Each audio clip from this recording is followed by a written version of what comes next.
Hello all, and welcome to the second topic lecture for today's topic of Roman military. This was normally going to be a Roman military history lecture, but that is a course of its own, and I don't want to send you guys off with another 54-minute long lecture. So today I decided to focus on and said what I think are the 5 coolest battles. The first of these is the Battle of Cannae, which happened in 216 BCE during the Second Punic War. This was the Romans versus Hannibal, and actually represents a Roman defeat. While Rome had a larger army and thought they would win, it was one of the worst defeats in Roman history. 80 senators and more than half of the military tribunes were killed. On your screen now you can see 2 photos. The one on the left, the first one, is the initial battle line arrangements. The conventional deployment for armies of the time was the placement of infantry in the center with the cavalry in 2 flanking wings. The Romans followed this convention fairly closely, but chose extra depth rather than breadth for the infantry in hopes of breaking quickly through the center of Hannibal's line. Even though they outnumbered the Carthaginians, this depth-oriented deployment meant that the Roman lines had a front of roughly equal size to their numerically inferior opponents. Roman sources claim their placement was chosen for being the most expendable and unreliable troops, but modern reflections believe that those forces were actually selected for their battle hardening to carry the weight of the Punic side. On the other side, Hannibal had deployed his forces based on the particular fighting qualities of each unit, taking into consideration their strengths and weaknesses. The typical style of ancient warfare was to continuously pour infantry into the center and attempt to overpower the enemy. Hannibal understood that the Romans fought their battles like this, and he took his outnumbered army and strategically placed them around the enemy to win a tactical victory. He placed his Iberians, Celtiberians, and Gauls in the middle, alternating the ethnic composition across the front line, with himself at the front and center. Meanwhile, infantry from Punic Africa was at the wings on the very edge of his infantry line. This infantry would remain cohesive and attack the Roman flanks. In the second picture, you can see Hannibal's tactical move. Hannibal's outnumbered army surrounded and all but annihilated the massive Roman force. As the armies advanced on one another, Hannibal gradually extended the center of his line, as Polybius describes. After thus drawing up his whole army in a straight line, he took the central companies of Hispanics and Celts and advanced with them, keeping the rest of them in contact with these companies, but gradually falling off so as to produce a crescent-shaped formation, the line of the flanking companies growing thinner as it was prolonged, his object being to employ the Africans as a reserve force and to begin the action with the Hispanics and Celts. When the Carthaginian cavalry attacked the Romans in the rear and the African flanking echelons assailed them on their right and left, the advance of the Roman infantry was brought to an abrupt halt. The Romans were henceforth enclosed in a pocket with no means of escape. The Carthaginians then created a wall and began to systematically massacre them. Polybius wrote, as their outer ranks were continually cut down and the survivors forced to pull back and huddle together, they were finally all killed where they stood. This battle strategy was recently used in a TV show. In Season 6, Episode 9 of Game of Thrones, Ramsay Snow uses the same technique to utterly destroy Jon Snow in the Battle of the Bastards. It's time. Go. Who owns the North? We do! Who owns the North? We do! Show me!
Infantry!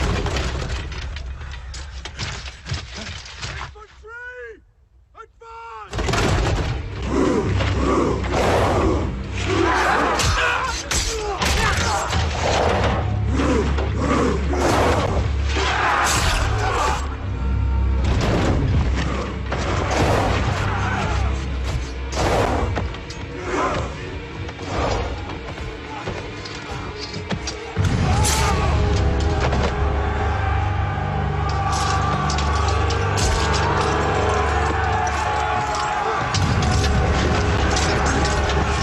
With me, lads! Break their line!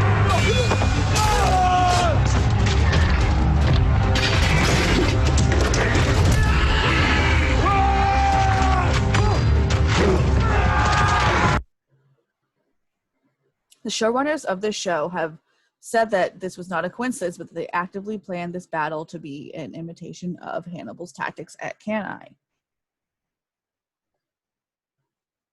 The next coolest battle is the Battle of Zama, which was the final battle of the Second Punic War in 202 BCE. Hannibal is finally defeated, though not killed. A Roman army led by Publius Cornelius Scipio, just Scipio from now on, defeated the Carthaginian army led by Hannibal. Yet again, Rome was vastly outnumbered.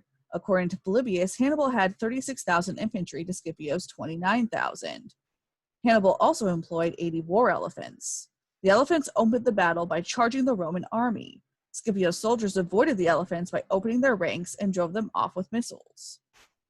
On your screen now, you can see the image of how the battle lines were initially deployed. Hannibal put his cavalry on the flanks, but the inexperienced Carthaginian cavalry on the right and the Numidians on the left, and aligned the rest of his troops in 3 straight lines behind the elephants, which are the gray squares. Scipio deployed his army in 3 lines. The first was composed of the Hastati, the second the Principes, and the third of the Triarii. The stronger right wing was composed of the Numidian cavalry and commanded by Massinissa, while the left was composed of Italian cavalry under the command of Laelius. The greatest concern for Scipio was the elephants. He came up with an ingenious plan to deal with them. Hannibal begins the battle with his war elephants charging at the Roman front. Scipio orders his cavalry to blow loud horns to terrify the charging beasts.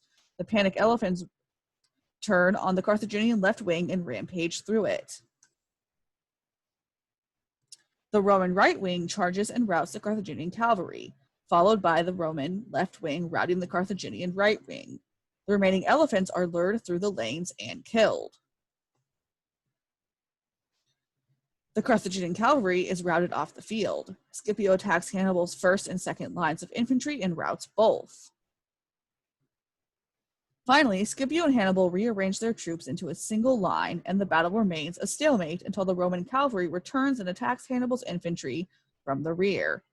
Hannibal's infantry was annihilated. Here's a quick animation showing the whole battle.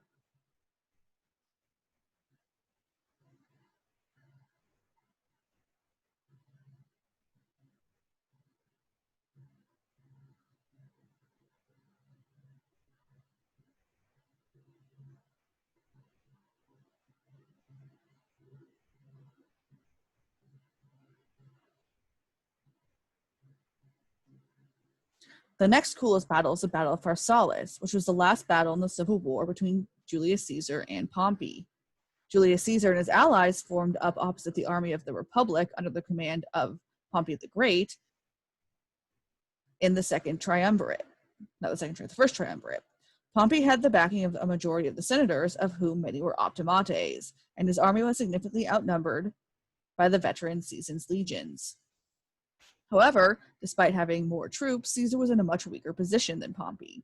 Caesar found himself isolated in a hostile country with only 22,000 legionaries and short of provisions, while on the other side of the river he was faced by Pompey with an army about twice as large in number. Pompey tried to delay battle in hopes that the enemy would eventually surrender from hunger and exhaustion. However, he was pressured by his senators and officers to begin battle, and so they did. In the end, this was an overwhelming defeat for Pompey. He ultimately fled the camp and his men, and disguised as an ordinary citizen, went to Egypt. However, he was later assassinated in Ptolemaic Egypt by the orders of King or Pharaoh Ptolemy the 13th. Lucan's Pharsalia was an epic poem written about the civil war between Caesar and Pompey. It was begun in 61 CE and left unfinished when Lucan was forced to commit suicide by Nero for being part of the Pisonian conspiracy in 65 CE. Lucan paints this war as incredibly bloody and awful. And in doing so, it's a huge condemnation of civil war, of which he was afraid Nero would start. He alters and inverts the standard scenes of epic to achieve his goal, and also points out the outrageous treatment of dead bodies in terms of their mutilation or lack of burial. This attitude is evident in the first 7 lines. Of war across the Mathian plains, worse than civil war, and of legality conferred on crime we sing, and of a mighty people attacking its own guts with victorious sword hand, of kin facing kin, and, once the pact of tyranny was broken, of conflict waged with all the forces of the shaken world, for universal guilt, and of standards ranged in enemy against standards, of eagles matched, and of javelins threatening javelins. The second to last coolest battle is the Battle of Philippi in 42 BCE. It was the final battle in the War of the Second Triumvirates, which was the civil war between Octavian and Mark Antony against Caesar's assassins, Brutus and Cassius. The Second Triumvirate declared this a civil war ostensibly to avenge Julius Caesar's assassination in 44 BCE, but the underlying cause was the long brewing conflict between the Optimates and the Populares. It consisted of 2 engagements on the plain west of Philippi in Macedonia. In the first, Brutus faced Octavian, and Antony's forces fought those of Cassius. The Roman armies fought poorly with low discipline, non-existent tactical coordination, and amateurish lack of command experience evident in abundance, with neither side able to exploit opportunities as they developed. The battle was essentially a draw, but did end with Cassius' suicide. In the second encounter, on the 23rd of October, Brutus's forces were finished off after a hard-fought battle. He committed suicide in turn, leaving the triumvirate in control of the Roman Republic. This is depicted in HBO's Rome, but unfortunately the clip was too long, and my first iteration of this video was taken down for copyright infringement. So, if you're interested, please let me know and I can send you the clip. The final most interesting battle is the Battle of Actium in 31 BCE, which I mentioned before. This was the naval battle in the last war of the Roman Republic. It was Octavian versus Mark Antony and Cleopatra. Octavian won, but neither Mark Antony nor Cleopatra was killed. It is estimated that Antony had around 140 ships, as opposed to the 260 ships of Octavian's fleet. What Antony lacked in quantity was made up for in quality of vessel, as his ships were mainly the standard Roman warship, heavier and wider than Octavian's, making them the ideal weapon platforms. Octavian's fleet was largely made up of smaller Liburnian vessels. His ships, although smaller, were still manageable in the heavy surf and could outmaneuver Antony's ships, get in close, attack the above-deck crew with a shower of arrows and ballista-launched stones, and then retreat. Moreover, his crews were better trained, professional, well-fed, and rested. Before the battle, one of Antony's generals had defected to Octavian, bringing with him Antony's battle plans. Antony had hoped to use his biggest ships to drive back Agrippa's wing on the north end of his line, but Octavian's entire fleet, aware of this, stayed out of the range. And so the battle raged all afternoon without decisive result. Due to this, Cleopatra's fleet in the rear retreated to the open sea without engaging. A breeze sprang up in the right direction, and the Egyptian ships were soon hurrying out of sight. Antony had not observed this signal, and believing that it was mere panic and all was lost, followed the flying squadron. While some ships fought on, it was not long after nightfall, when many a ship was blazing from the firebrands thrown upon them, that the work was done. Making the best of the situation, Antony burned all the ships he could no longer man, while clustering the remainder tightly together and fleeing after Cleopatra.